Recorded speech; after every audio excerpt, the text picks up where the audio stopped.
மும்மொழி கொள்கை வந்து அரசு பள்ளிகளுக்கு தான் நாங்கள் வேண்டாங்கிறோம். அதே மாதிரி இங்கே இருக்கக்கூடிய சிபிஎஸ்சி ஸ்கூலோ இல்லை மெட்ரிகுலேஷன் தனியார் நடத்தக்கூடிய பள்ளிகளில் நீங்கள் வைக்கக்கூடாதுன்னு நாங்கள் எந்த விதமான உத்தரவும் போடலை, எந்த விதமான தகவலும் நாங்கள் தரப்படலை. அரசு பள்ளி மாணவர்கள் வந்து ஏழை எளிய மக்கள் பயிலக்கூடிய பள்ளி தான் அரசு பள்ளி. அப்படிப்பட்ட பள்ளியில் வந்து அதிகமான, அதாவது ஹிந்தி மட்டும் அவங்க படிக்க சொல்ல, எந்த லாங்குவேஜ் வேணாலும் 3வது மொழியாக எடுத்துக்கட்டும்னு தான் சொல்கிறாங்க. இருந்தாலும் அந்த பாடத்திட்டத்தில் ரொம்ப ஹெவியாக இருக்கும். ஏன்னா இவங்க வந்து இப்போ இன்றைக்கி பார்த்தீங்கன்னா அரசு பள்ளியில் படித்த மாணவர்கள் தான் வந்து எல்லாத்துலேயும் நம்பர் 1 வந்துட்டுருக்காங்க தமிழகத்தை பொறுத்த மட்டிலும். இன்றைக்கி இப்போ கூகுள் பிச்சை ஆகட்டும் அல்லது நம்மளுடைய அப்போ அரசு பள்ளி ஆகிடலாமா? எதுக்கு மக்க பசங்க படிக்கணும்? நான் பேசல, சும்மா இருங்க. உங்க டைம் வரும்போது நீங்க பேசுங்க. அன்பில் இது என்ன தெருக்கூத்தா? ஆமா ஆமா, நீங்க சொல்லுங்க. குரல் வித்தை காட்டுறீங்க. என்ன குரல் வித்தெல்லாம் காட்டுறீங்க? ஏன்னா உட்காந்துட்டு இவங்க ஸ்கூல் நடத்துறாங்களே இவங்க ஆளுங்க, அதெல்லாம் கவர்மெண்ட் ஆகிட போகுதுன்னு பயம், வியாபாரம் கட்டுற போகுது. வேற என்ன பதிவு பண்ண விடுங்க, இல்லையா நடுவர்ல இருந்து நீங்க எந்திரிச்சு போயிடுங்க. நீங்க பதிவு பண்ண முடியாது, நான் போயிடுறேன். ஆமா, நீங்க என்ன பதிவு பண்ண சொல்லுங்க. அப்புறம் எதுக்கு நீங்க நடுவர் வேலை உங்களுக்கு? அரசு பள்ளியில் பயிலக்கூடிய மாணவர்கள் ஏழை எளிய மாணவர்கள் பயில்றாங்க. அவங்களுக்கு வந்து அதிகமான பணிச்சுமை இருக்கக்கூடாது. கல்வி கற்பதில் பணிச்சுமை தான், அது கல்வி கற்கிறதுலேயே அவங்களுக்கு அதிகமான சிரமம் இருக்கக்கூடாதுங்கிறதுக்காகத்தான் இருமொழி கொள்கையை இன்றைக்கு நேற்றல்ல, கடந்த 1967க்கு முன்பாகவே 65 நடந்த இந்திய எதிர்ப்பு போராட்டத்துக்கு பின்பு முடிவு செய்யப்பட்டு ஒன்றிய அரசும் தமிழ்நாடு அப்போது இருந்த திரு பக்தவச்சலம் அரசும் சேர்ந்து தான் அந்த இது பண்ணாங்க. மும்மொழி கொள்கை தேவையா தேவையில்லைன்றது ஒரு பக்கம் இருக்கட்டும். முதல்ல தமிழ்நாட்டில் தமிழ் பேச தெரியாமல் படிக்க தெரியாத ஒரு சந்ததி தமிழ்நாட்டில் தமிழ் குடியில் பிறந்து வளருது. அதுக்கு என்ன கீழ்ச்சிங்க நீங்கள் முதல்ல அதை பற்றி பேசணும். பள்ளிக்கூடத்தில் அரசு பள்ளியில் போய் படிக்க முடியாத சூழல் அரசு பள்ளியில் இருக்குது. இன்றைக்கி கிராமந்தோறும் வந்து மஞ்சா வண்டி வருது, ப்ரைவேட் ஸ்கூல் வேன் வருதுன்னா ஏன் வருது? யாரால் வருது? என்ன வண்டி வருது? இந்த school van, yellow vans. Okay, அந்த காலத்தில் மஞ்சள் பையோடு வந்ததுனால நீங்கள் மஞ்சள் வேன் வருதுன்றீங்களா? என்ன சொல்கிறது இவங்களை? நம்ம எப்படி வந்து கிராமந்தோறும் இன்றைக்கி வந்து ஆங்கில பள்ளியில் சேர்க்கணும், ப்ரைவேட் ஸ்கூலில் சேர்க்கணும் அப்படின்னு சாப்பாட்டுக்கு கஷ்டப்படுறவங்க கூட எப்படி போகிறாங்க? இதெல்லாம் இந்த கல்வி மாஃபியா இருக்காங்கல்ல, இவங்களுக்கு கூட சேர்ந்து அரசுகள் பண்ண சதி தான் இது. கல்வி மாஃபியானா இப்போ ஒவ்வொரு அமைச்சர் பெருமக்கள் கிட்டத்தட்ட 50 கல்லூரிகள் 50 ஸ்கூல்கள், அதுதான் அந்த மாதிரி. ஆமாம், அவங்க தான். வேறு யார்? அவங்க தானே கல்வி மாஃபியா. இவங்க ஒரு வசனத்தை சொல்லுவாங்க, தாய்ப்பால் தமிழ் இருக்க நாய்ப்பால் எதுக்கு? அதாவது தாய்ப்பால் தமிழ் இருக்க மற்ற மொழி நாய்ப்பால் எதுக்கு? இந்த பயலாம் நாய்ப்பால் எதுக்குன்னு சொல்லிட்டு இவன் நாய்ப்பாலை தான் குடிச்சிருக்கான்.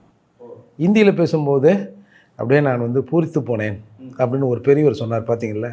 ஏன்னா எங்களுக்கெல்லாம் அது நாய்ப்பால்னு சொல்லிட்டு நீங்கள் அதை குடிச்சிருந்துருக்கீங்க. அப்போது அப்படி தானே நம்ம ஒரு, அதாவதுங்க நம்ம ஊரில் மொழி பாசம் அப்படிங்கிறது இங்கே ஒரு வேஷம்தான்.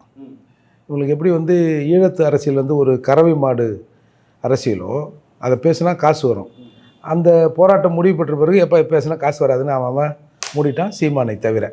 அந்த மாதிரி இவங்களுக்கு வந்து தமிழ்னா இது ஒரு பிழைப்புவாத பொருள். அது வந்து அப்போ ஸ்டாலின் அவர்களோ திமுகவோ தமிழுக்காக போராடுவதோ உறுதி அளிப்பதோ இல்லை. ஏங்க, அண்ணாதுரை அவர்கள் சொன்னார், அந்த தமிழ்நாட்டில் நடந்த மொழிப்போருக்கும் எங்களுக்கும் ஒட்டுமில்லை உறவும் இல்லை அப்படின்னு சொன்னவர் தான் அண்ணாதுரை சொல்லியிருக்காரு. ஆமாம், அப்போ இவரெல்லாம் பக்கத்தில் இருந்து பேப்பரில் நோட் எடுத்துட்டு இருந்தாரு. இல்லையா? ஆனால் ஒரு ஊடகம் கவர் பண்ணும்போது முதலமைச்சர் ஸ்டாலின் அவர்கள் என்ன கௌரவா நாயுடு சொன்னார்ல, என்ன ராமசாமி நாயுடு நாய்க்கரு, அவரெல்லாம் இந்திய போராட்டத்தில் கலந்துக்கிட்டவருங்க. கீச்சாரு அவர். என்ன கீச்சாரு? சரி இருங்க, உங்களுக்கு கிழிச்சவங்களை தப்பா பேசாதீங்க. சரி, உங்களுக்கு கிழிக்க தெரியலைங்கிறதுக்காக அவங்களுக்கு கிழிக்க தெரியாதுன்னு தெரியுமா? இப்போ கிழிக்கிறோம், அதாவது வாயில தான் கிளிப்பிங்க. இல்லை, ஏற்கனவே இங்கே மும்மொழி கொள்கை தாங்க இருக்குது. ஏதோ ஏழைப்பாடுங்க வந்து தான் போய் படிக்க முடியல. இப்போது தமிழை வந்து சீராக படித்து அதில் வளமை பெற்ற தமிழர்களாக நாம் இருந்திருந்தால் இன்னொரு மொழியை கற்றுக்கிறதுக்கு தப்பு இல்லை.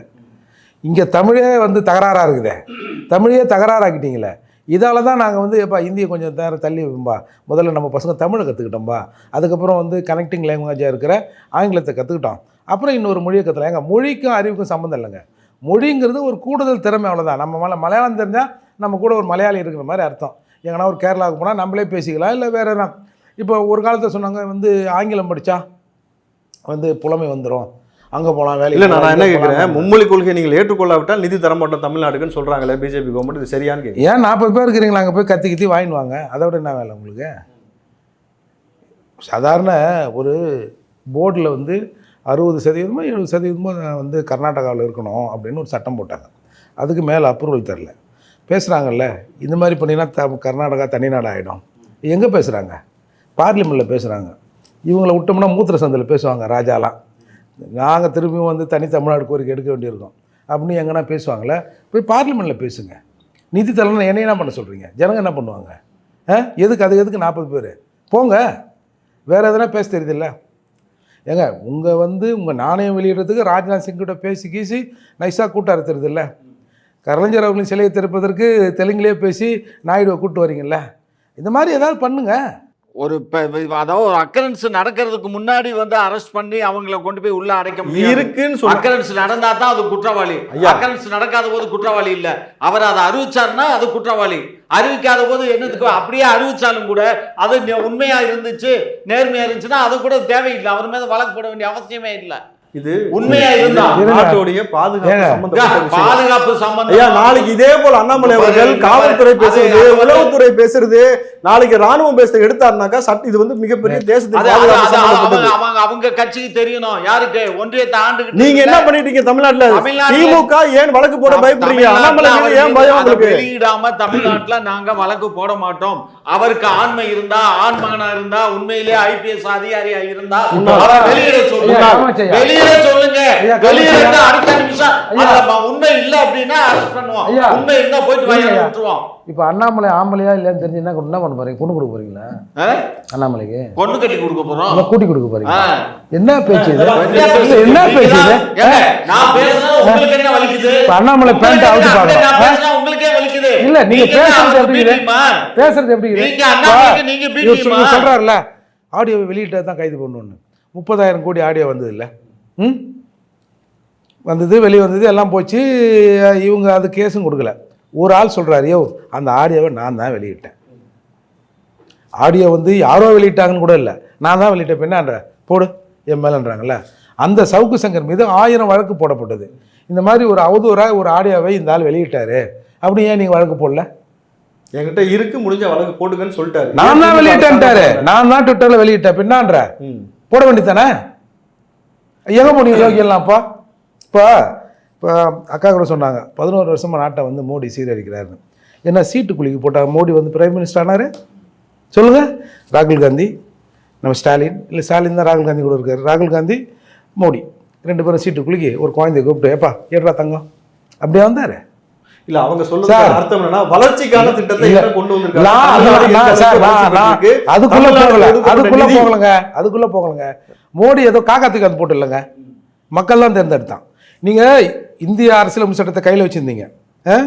மோடி தனிப்பட்ட முறையில் பிஜேபி வாங்கின சீட்டை கூட இந்தியா கூட்டணி வாங்கல. இந்தியா கூட்டணியே வாங்கல. சரி சார், அப்ப உதயநிதியும் வந்து பார்த்து காக்கா தூக்கி போடல இல்லையா? துணை முதலமைச்சராக சொல்லி பேசுறது, அண்ணாமலை பேசுறது சரியான தான் கேள்வி சார். இது தமிழ்நாட்டு அரசியல்ல இது சகஜம். எது சகஜம்? எது சகஜம்? துணை முதலமைச்சர் சார் அவர் பேசுறது என்ன பேசுறாரு? இருங்க, எடப்பாடியார இவர் எப்படி பேசினாரு சொல்லுங்க? ஒருமையில பேசினாரா? ஒருமையில பேசினாரா? அந்த பூந்து போறதுல, அதாவது பூந்து போற விவகாரத்தை சொல்லிட்டு யாரும் தப்பா நினைச்சுக்காதீங்க, நான் அந்த அர்த்தத்துல சொல்லல அப்படின்ற பிறகுதான் அது டெலிவரி ஆகுது.